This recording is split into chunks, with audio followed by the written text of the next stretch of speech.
En la primavera del 2009, el profesor John King de la Universidad de Westminster publicó un libro de 900 páginas titulado The Life and Death of Democracy, la vida y la muerte de la democracia. El libro tuvo una acogida excelente por parte de los medios británicos, desde el Financial Times hasta The Guardian. El profesor King afirma en su libro que la democracia representativa no ha nacido aquí en Inglaterra, sino en España, en la ciudad de León, en las Cortes Leonesas de 1188.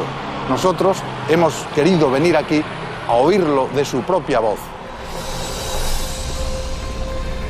In the history of democracy, the birth of Parliament was an event without precedent. A new kind of institution for handling power non-violently through representation. But where was it born? According to most observers, it was in England. Big Ben is its symbol. That it was a gift, an incomparable gift of the English to world civilization.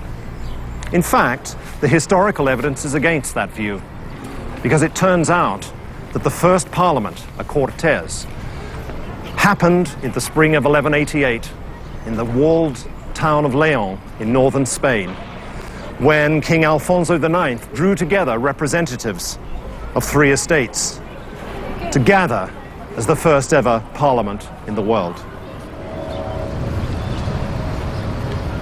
El Reino de León tuvo el don institucional, la costumbre ancestral y la normativa romano-visigoda fueron creando un conjunto legislativo que alumbraba maneras democráticas.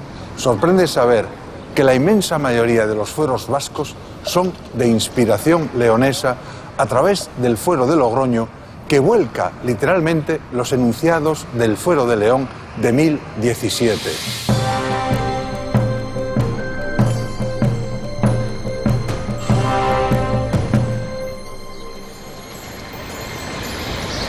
Este gallo de San Isidoro ha sido testigo de la vida leonesa desde hace casi 1000 años.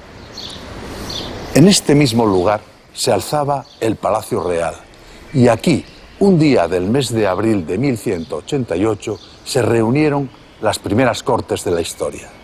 Imaginamos al rey, casi un niño todavía, con solo 16 años, recién regresado de Compostela, donde acaba de enterrar a su padre.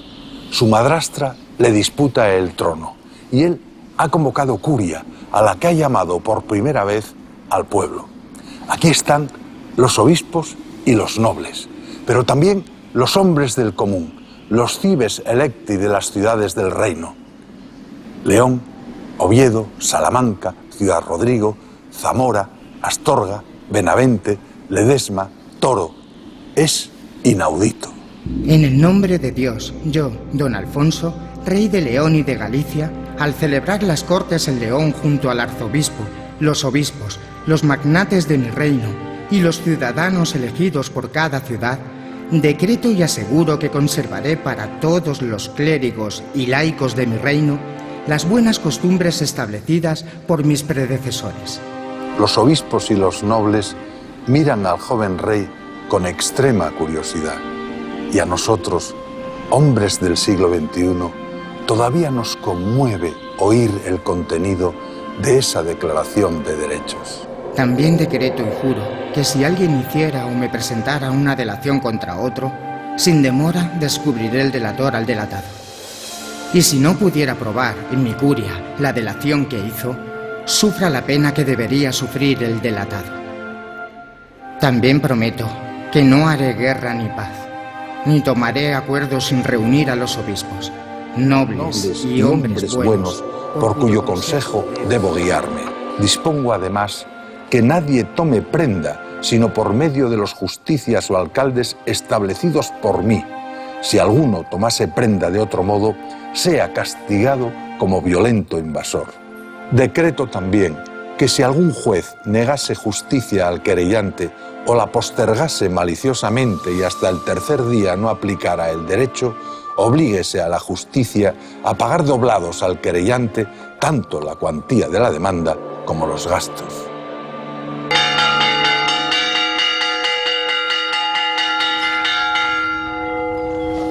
La experiencia leonesa enseña que en el devenir de la historia no suele haber frutos espontáneos. Un concejo abierto es una reunión de vecinos convocada a campana tañida, donde cada individuo se representa a sí mismo votando a mano alzada. Que se faga igual que... La democracia, contrariamente a lo que se cree, no necesita de una especial retórica, sea esta lírica o épica. Basta con una buena porción de sentido común, aunque se exprese ásperamente. Lo tuyo y lo mío, tu persona y la mía, han de tener la misma protección. La democracia son intereses sujetos a la ley. Vamos a votar, votos a favor.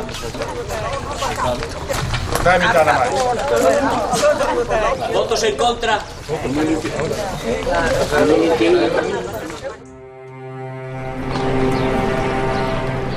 Alfonso IX no solo otorgó la llamada Carta Magna Leonesa. En sus 42 años de reinado fundó la Universidad de Salamanca, primera de España, que vinculó a Santiago de Compostela. Fundó la ciudad de La Coruña. Otorgó fuero a Tui, a Llanes y a otras localidades de Galicia, Asturias y León. Derrotó a los musulmanes, conquistó Cáceres, Mérida y Badajoz y recuperó para su reino las tierras que le habían sido arrebatadas por Castilla. En las Cortes de Benavente de 1202 se fijan los principios y derechos económicos del reino y sus habitantes, antecedente de los presupuestos generales del Estado, que más tarde se extendería a toda Europa.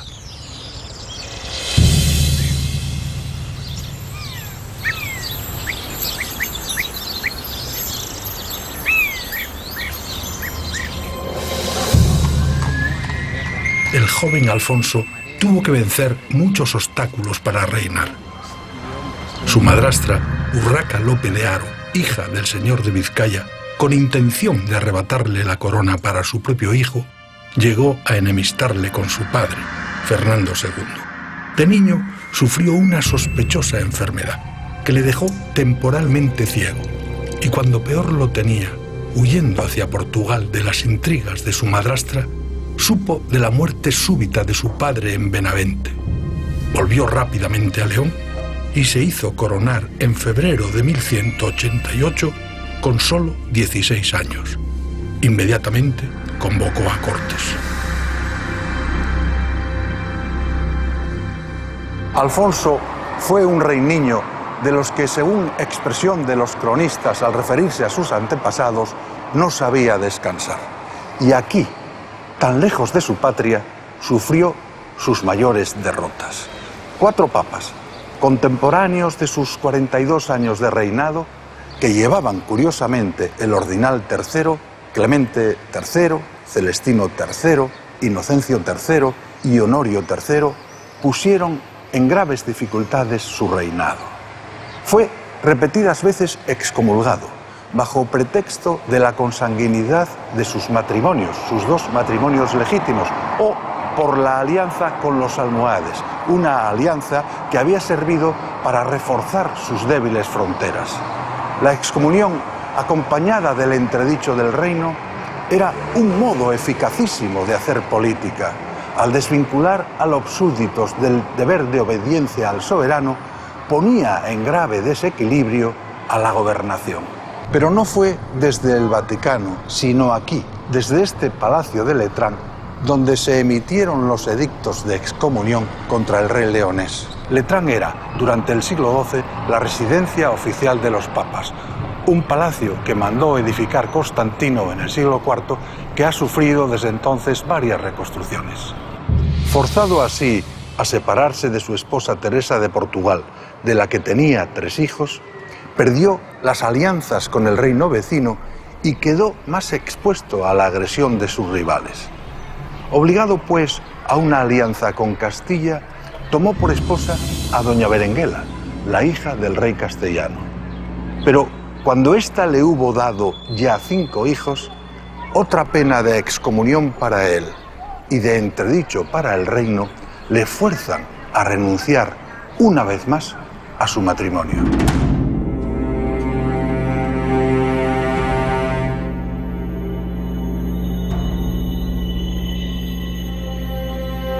Las consecuencias políticas son ahora de mucha mayor trascendencia para la historia leonesa y para la historia de España. Alfonso podía heredar la corona de Castilla como consorte de Berenguela o como nieto de Alfonso VII. El divorcio forzado por Roma imposibilita el primer camino. El segundo, la propia Berenguela, que a la muerte de su hermano Enrique, efímero rey castellano, saca a su hijo Fernando mediante engaño de las tierras leonesas, abusando de la buena fe de Alfonso, y lo hace coronar rey de Castilla con el apoyo de la aristocracia y el alto clero castellanos. El Papa nada objeta. Fernando, conocido por la historia como el Santo, reinará en Castilla y León con ese mismo ordinal, tercero, que tan funesto le había resultado a su padre. No es aventurado suponer que la Iglesia contemplaba con poca simpatía ese acceso al poder de los hombres del común, los cives electi que Alfonso IX había llamado por primera vez en la historia a su curia.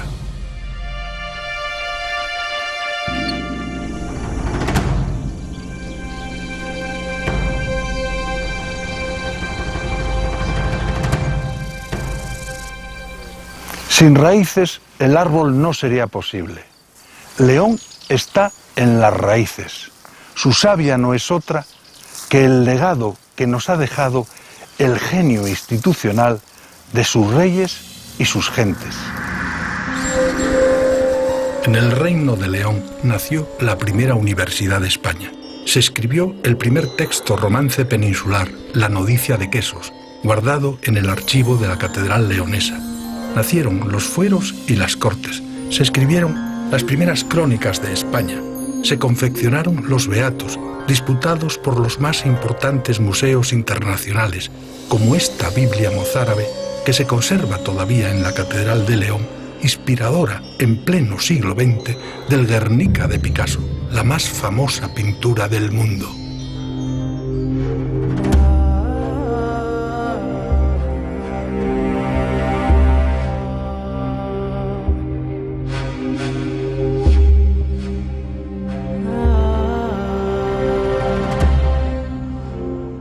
El poema de la conquista de Almería dice, hablando de León, según su parecer, se interpretan las leyes de la patria.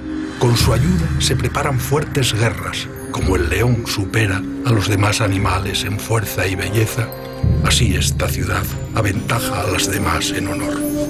Y también dice, solo él, se refiere ahora al emperador de León, domó a Castilla, poniendo sobre su cuello indómito el nuevo yugo de la ley. León era la ley, el imperio de la ley.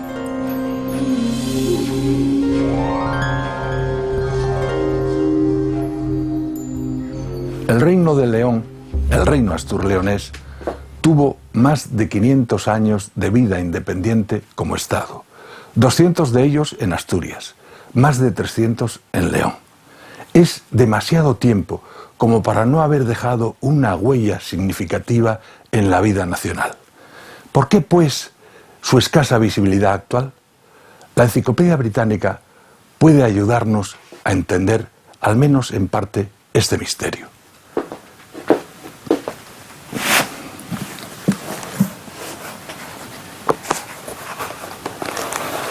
En entrada referida a León, entre otras cosas, se dice: la historiografía moderna española, o sea, los historiadores españoles, preocupados frecuentemente por justificar el separatismo medieval de Castilla, han procurado definir al León medieval como un tipo de Estado arcaizante y bizantinizado, presto al compromiso con los moros. La evidencia de esto está lejos de ser convincente. León llevó con éxito la lucha contra el califato y parece ser el primer reino peninsular que desarrolló instituciones populares parlamentarias. Así dice la Enciclopedia Británica.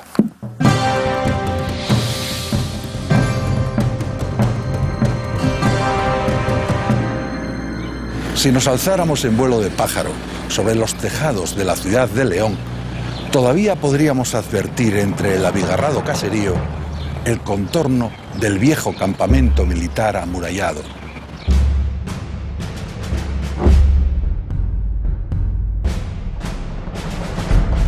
Regio VII, de la que según se dice toma la ciudad el nombre, establece su asiento permanente en la suave colina que trazan el Bernesga y el Torío al juntarse.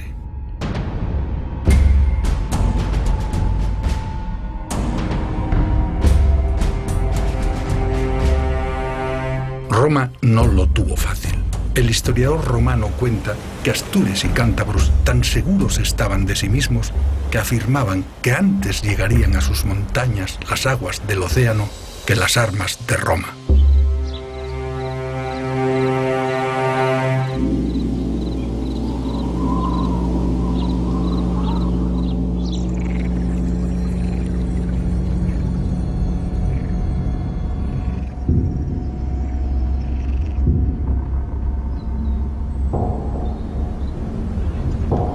Los astures resisten la feroz ofensiva de las legiones romanas en sus montes y se atreven a tomar la iniciativa en el llano, atacando por 3 puntos a la vez en las márgenes del río Esla, antigua Astura, obedeciendo a una estrategia de cierta complejidad.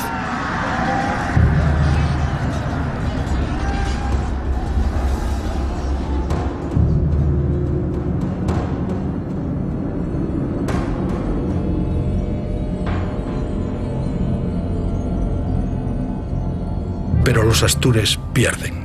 También los cántabros, el pueblo hermano, en lucha encarnizada, pro aris et focis, por los hogares y los altares. Sus montes son hollados, cercados y dominados. Castros y sendas se ensombrecieron con la silueta de los guerreros indígenas crucificados.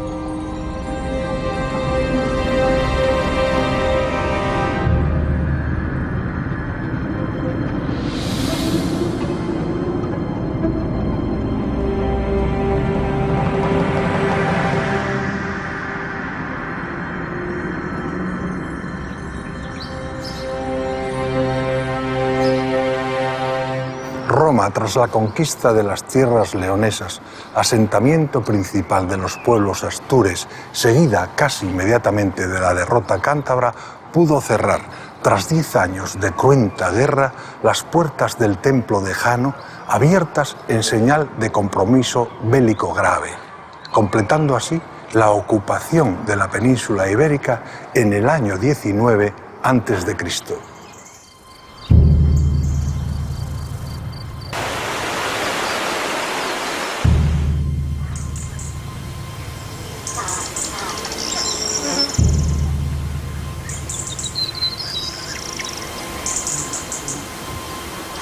Se trazan nuevas vías y caminos. Se horadan las montañas que se vacían de oro. Aquí, en las médulas, ha quedado la huella planetaria de esta agresión. El historiador romano Plinio da cuenta de una fertilidad no conocida en ninguna otra parte de la Tierra, capaz de producir más de 20.000 libras de oro al año.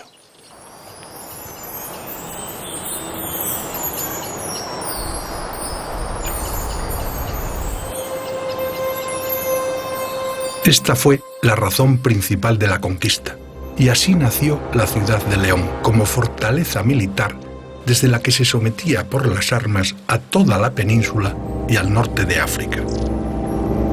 Sus muros inexpugnables fueron desde entonces y durante muchos siglos el más contundente símbolo del poder. Es muy significativo el contraste entre Emérita Augusta, actual Mérida, con un circo y un teatro para unos 5.500 espectadores, y Legio, León, una austera fortaleza militar sólidamente amurallada.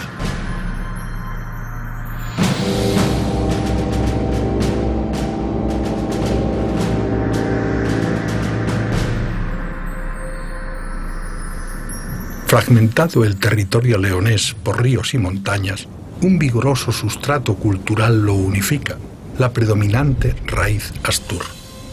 Los romanos lo denominaron Asturia, y por el modo de nombrarlo, algunos autores piensan que reconocían en los astures un grado de madurez como nación que no tenían otros pueblos.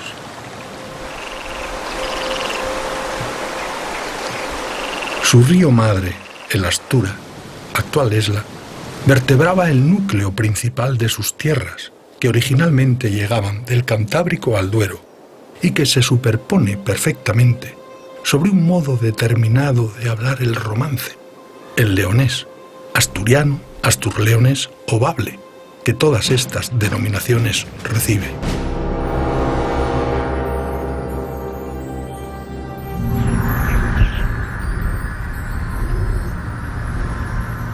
Roma se desvanece. Son los albores del siglo V, pero sus muros permanecen.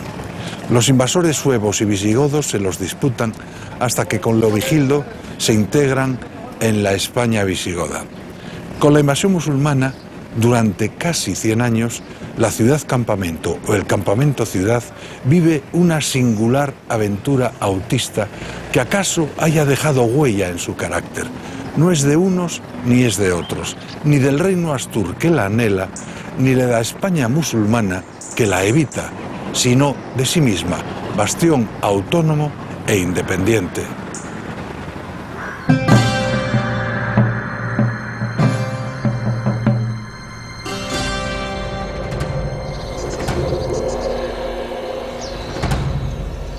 Es incierto el momento en que Elegio entra a formar parte del reino fundado por los astures en los picos de Europa. Alfonso el Sabio inicia así su crónica general de España. Etes comienza en el rey don Pelayo, que fue el primero rey de León.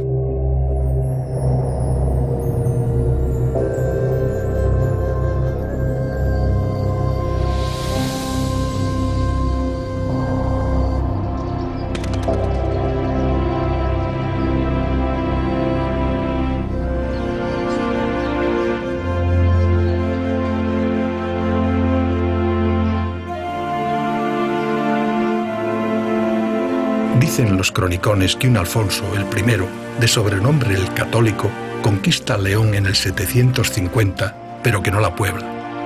Otro Alfonso, el segundo, de sobrenombre el Casto, contemporáneo del emperador Carlomagno, reinó durante medio siglo y rompió el fatal aislamiento geográfico del reino con el hallazgo imaginativo y genial de los restos del apóstol Santiago en el extremo más occidental de su territorio, de modo que obligó al occidente cristiano a desviar su atención hasta este rincón postrero del orbe conocido.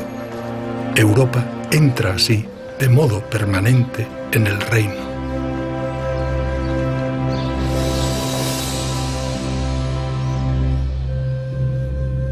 León prolonga una dinastía de reyes con carácter que supieron entenderse con su pueblo.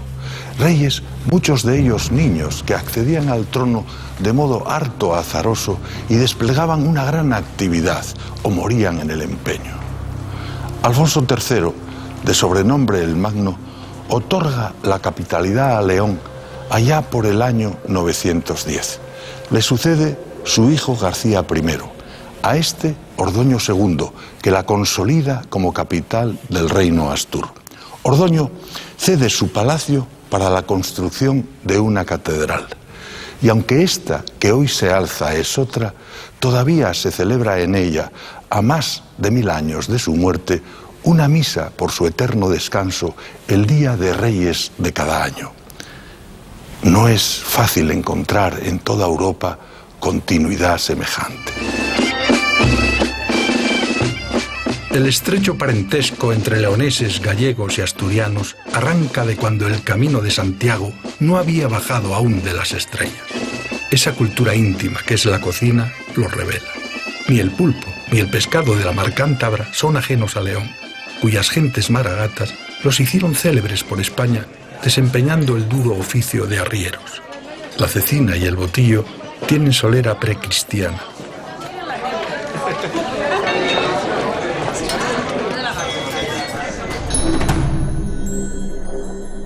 Ramiro II conquistó Madrid, derrotó en Simancas con muy inferior fuerza a un ejército musulmán numerosísimo. Por primera vez empleó la caballería como un arma casi blindada, protegiendo sus caballos con sólidas y pesadas armaduras.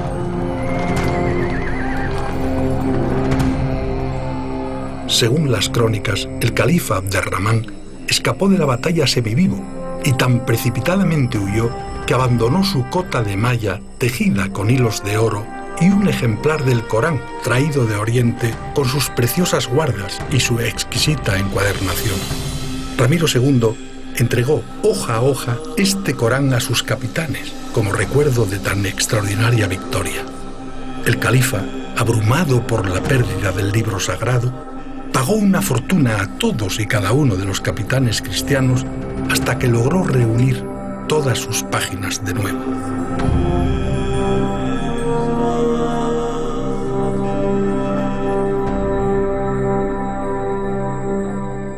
Esto es un objeto vikingo, idolillo escandinavo, segunda mitad siglo X hasta de Reno. En la lucha contra enemigos cercanos y lejanos, el Reino de León también rechazó los asaltos de las bandas piratas vikingas, gentes dominadas por la codicia más desaforada y una insaciable sed de sangre. Ramiro III, otro rey niño, los derrotó tras un año de devastadoras correrías por Galicia. El conde Guillermo Sánchez, a golpe de espada, los arrojó al mar, matando antes a su caudillo Gunther o Gunderedo e incendiando gran número de sus embarcaciones.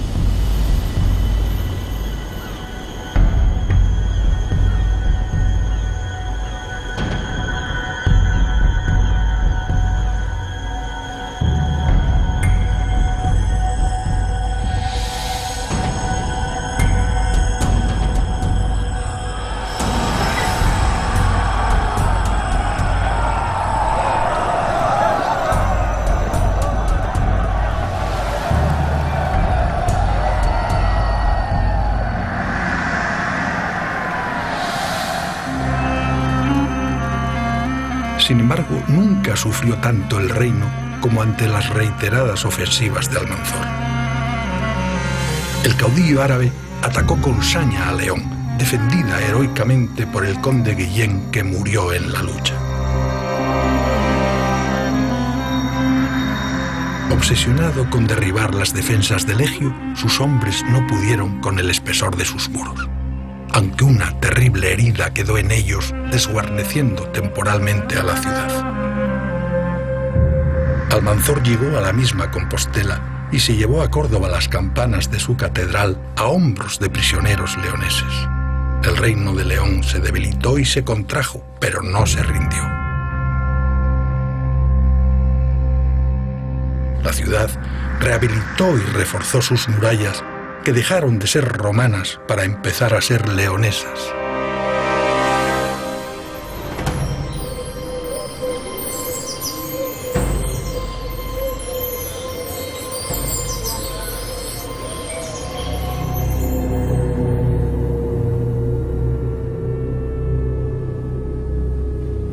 En el Reino de León creció durante casi 2 siglos, el 9 y el 10, una arquitectura mal llamada mozárabe, que es esencialmente leonesa, arte de la repoblación también se la llama hoy, y que, al decir del maestro Gómez Moreno, constituye el patrimonio más singular de la arquitectura española.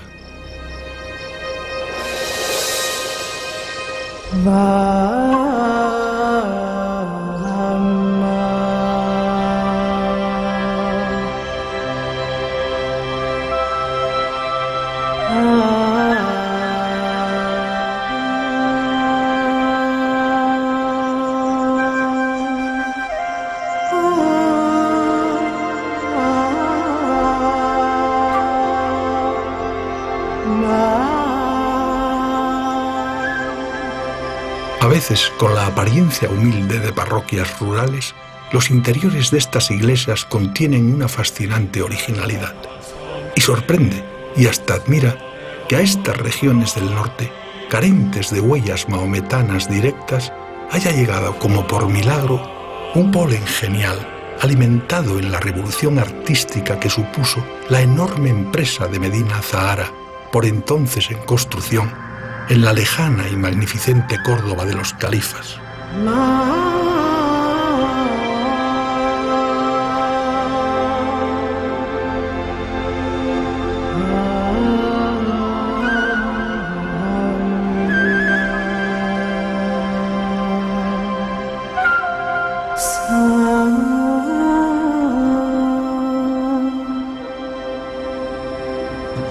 Algunos reyes leoneses fueron aborrecidos por su condición artera, como Ordoño IV, llamado el Malo, como Sancho el Craso, de gordura monstruosa, cuya torpeza para subir a una cabalgadura los leoneses no perdonaban. La mayoría, por el contrario, fueron queridos y admirados, como Ordoño II, Ramiro II, Alfonso V, el de los buenos fueros, reyes que en el decir del cronista no sabían descansar, reyes que juraron respeto a las costumbres de los leoneses. Alfonso V subió al trono con 5 años. Pronto buscó el apoyo de su pueblo y mediante el Fuero de León de 1017 promulgó las primeras leyes territoriales de España para todo el reino. Murió joven. Una saeta acabó con su vida. En el año 1037, con Fernando I, entra en León una nueva dinastía. Fernando, en principio, es considerado algo peor que un intruso por los leoneses, pues junto con su hermano García, en los campos de Tamarón, había dado muerte a su cuñado, el joven rey Bermudo III, hijo del muy querido Alfonso V, el de los buenos fueros. Fernando I mandó erigir a instancias de su esposa leonesa la Basílica de San Isidoro sobre la vieja iglesia de San Juan. Es imposible entender el románico español sin acudir a la colegiata. Fernando trajo a León con gran solemnidad las reliquias de Isidoro de Sevilla, un símbolo cultural. Isidoro representaba el conocimiento de la antigüedad, lo que evidenciaba el anhelo ilustrado de un reino, el más periférico y aislado de Europa. Fernando I se intituló siempre Rey de León, pero a su muerte, en contra de la costumbre leonesa, dividió el reino entre sus hijos. Al mayor, Sancho, dio el condado de Castilla, y ahí, en ese testamento, nace Castilla como reino.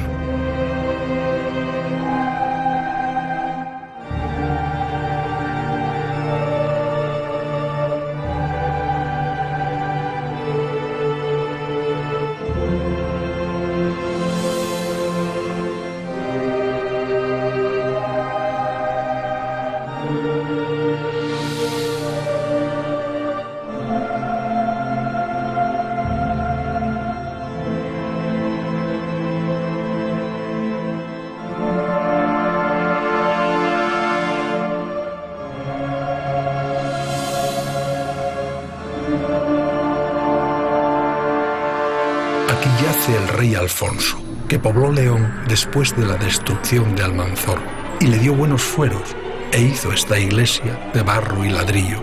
Hizo guerra a los sarracenos, y fue matado por una flecha en Viseu de Portugal. Alfonso VI, hijo de Fernando I, a la muerte de su hermano Sancho, primer rey de Castilla, en el cerco de Zamora, a manos del caballero leonés Bellido Dolfos, se proclama Imperator totius Hispaniae, es decir, emperador de toda España. Alfonso VI logra el sueño de sus antepasados, la toma de Toledo, capital que fuera del reino visigodo. Por esta puerta penetraron las fuerzas cristianas que mandaba el rey leonés un 25 de mayo de 1085. Desde entonces es conocida como Puerta de Alfonso VI. Alfonso otorga, según la costumbre leonesa, fueros y garantiza la seguridad de la población musulmana. Santo Domingo de Silos es el primer templo cristiano que se erige en la ciudad a la llegada de los leoneses. Destaca por su purismo y sencillez.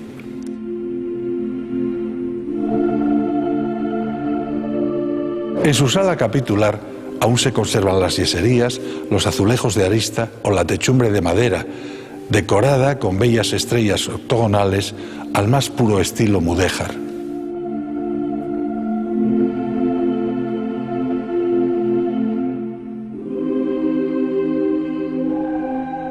Siglos más tarde se le añadirían en su retablo mayor y en dos de los laterales del templo los impresionantes lienzos del Greco.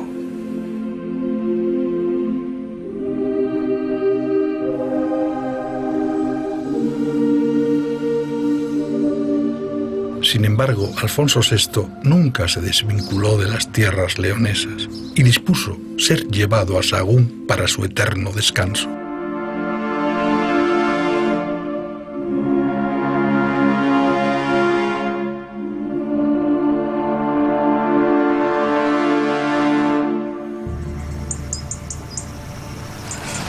Encrucijada de caminos del Imperio Romano, Astorga, la Astúrica Augusta, capital del convento asturicense, guarda en su nombre los orígenes del reino y culmina la Vía de la Plata.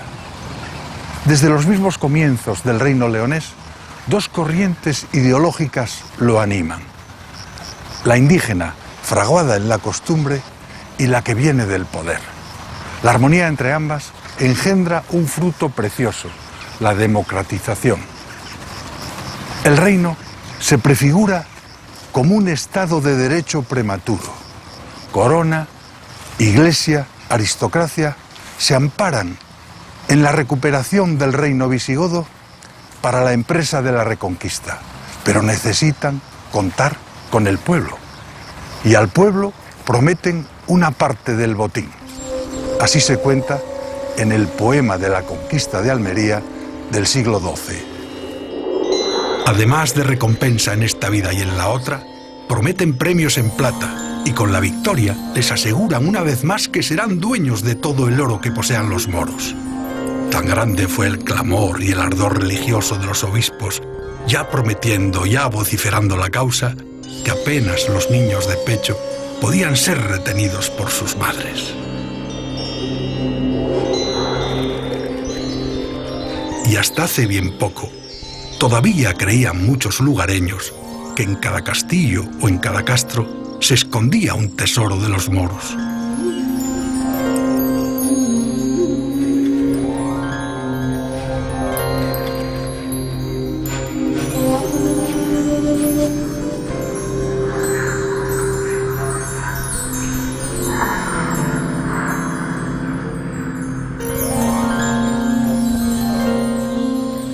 Sin León, España no sería como la conocemos hoy, plenamente integrada en el mundo occidental. Con Alfonso VII, el reino llega al cénit de su poder. El 26 de mayo de 1135 convoca cortes en León, titulándose Imperator Totius Hispaniae. Un anónimo contemporáneo nos lo cuenta. Se sospecha que fuera Arnaldo, luego obispo de Astorga, que había llegado a León desde Barcelona en el séquito de doña Berenguela, la esposa catalana del emperador. Se arrodillan ante Alfonso VII en calidad de vasallos el rey de Navarra, los condes de Barcelona y Tolosa, y otros de Gascuña y Francia, y el caudillo moro Zafadola.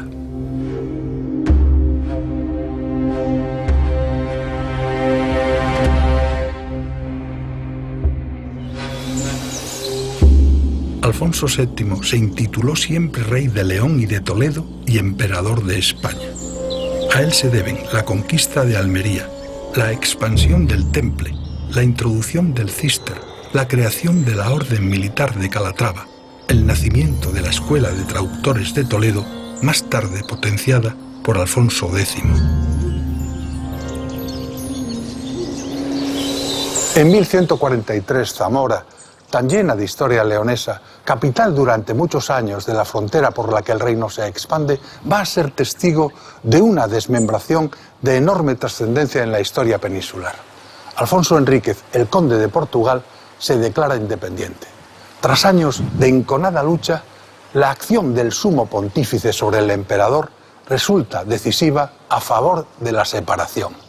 Alfonso VII la firma aquí en Zamora. A cambio, el portugués acepta una declaración de vasallaje. Mas enseguida, Alfonso Enríquez acude otra vez a Inocencio II y el sumo pontífice declara al nuevo reino de Portugal tributario de la Santa Sede. Alfonso VII, no obstante, continúa su actividad repobladora y guerrera y en solo 10 años pone cerco a Ciudad Rodrigo, Córdoba, Sevilla, Carmona, Jerez y Almería. Es el logro militar más importante de las fuerzas cristianas desde la toma de Toledo.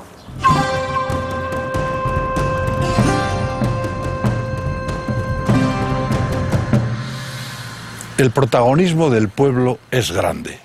Poco nos ha llegado de su vida bajo el cruel yugo romano, apenas el nombre de alguno de sus dioses en aras votivas. La romanización no deja aquí emperadores ni senadores, como en otras partes de España.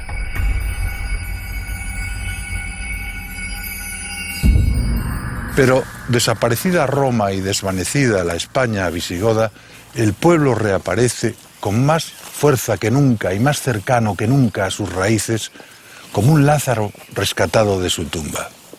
¿Y acaso porque su vivienda era redonda, pues la payoza circular es el elemento de habitación que conforma la vida indígena, hay una superior tendencia a la relación igualitaria, o sea, democratizadora? Estamos como antes en la poladila y vamos a contar los cuentos que pasaron atrás. O vivió señora por un camín arriba y encontró un carnero cansado, que estaba nevando, chovendo, y a ver cansado, dijo, hoy prove carnero, voy a llevarlo para casa. Y pilla la lombo, trae para casa, pues la secar así en son de lume.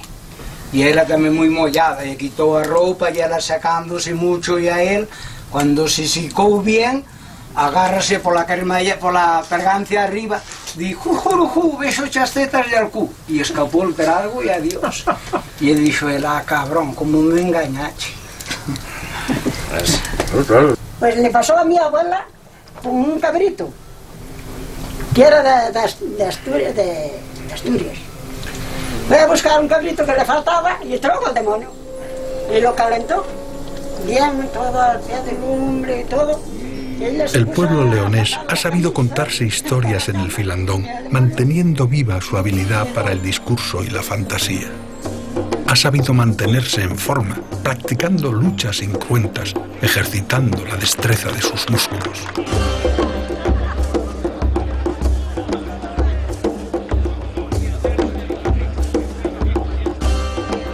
Ha sabido jugar y divertirse sin abuso de animales ni derramamiento de sangre.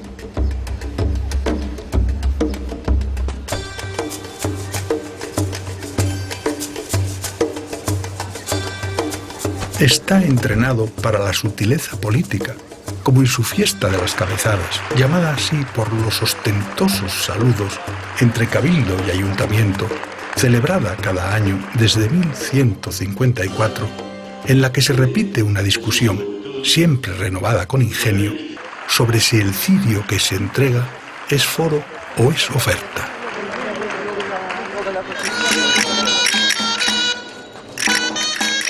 Las cantaderas alude al tributo que el reino en sus días más bajos pagó a los califas cordobeses, 100 doncellas traídas de todos los rincones del reino para los harenes musulmanes.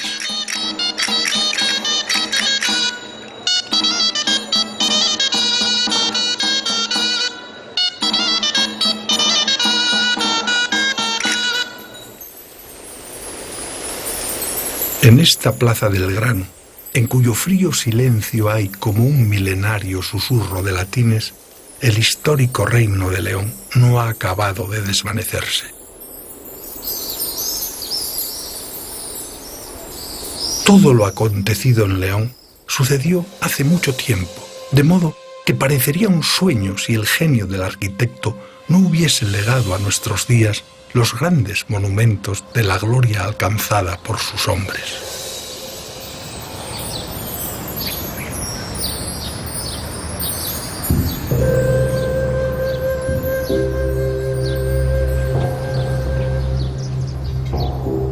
De los orígenes del reino quedan pocos restos y sus piedras nos hablan de una sociedad sencilla, sin grandes diferencias estamentales. Eso vendrá más tarde.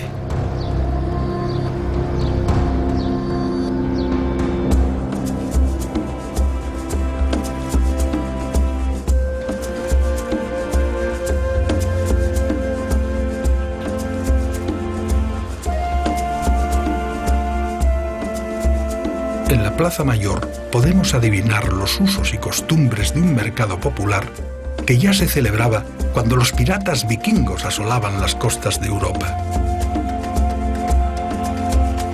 hay mucho de sueño en sus ciudades.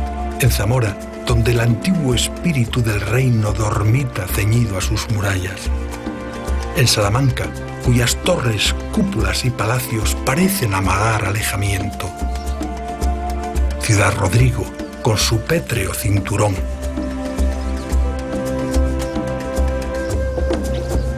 Ponferrada, Astorga, Benavente, Sagún, Villafranca, ciudades todas del viejo reino.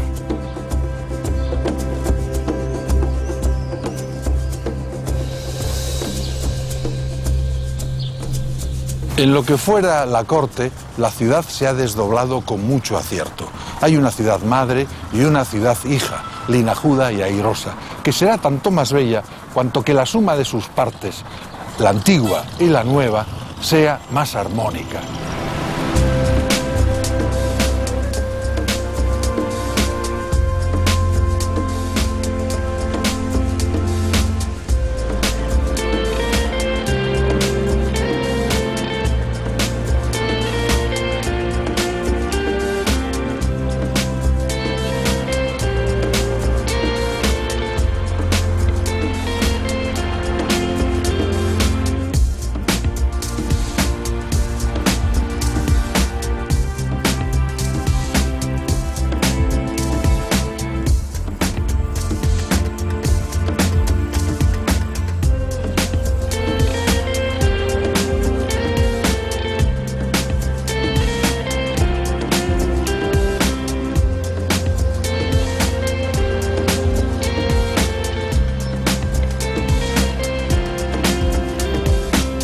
Hemos llegado al final de nuestro recorrido y podemos afirmar que el viejo reino siempre ha sabido brillar con la democracia, el ecosistema que mejor le conviene. Cuenta la leyenda que en las tardes de abril solía deslizarse, blanco y reluciente por las aguas del Bernesga, un cisne, ave de tierras nórdicas y frías que, según escribió un cronista local, dejó de anidar en estas latitudes a la muerte de Alfonso IX, último rey de León. Desde entonces, la voz del viejo reino se pierde en el fragor de la historia de España, por más que su espíritu perviva entre sus gentes. Y aunque nada dijeron los cronistas sobre que el cisne había de volver, ahora, tantos años después, se le ha visto de nuevo con la luz de la tarde declinando sobre el río. Dicen que es como un cestillo cargado de la nieve inmaculada de las montañas leonesas, esas que alimentaron comunidades de aldea, concejos, fueros, cortes, emanaciones de una misma fuente que han logrado mantener vivas a través de los siglos las raíces del gran árbol de la libertad.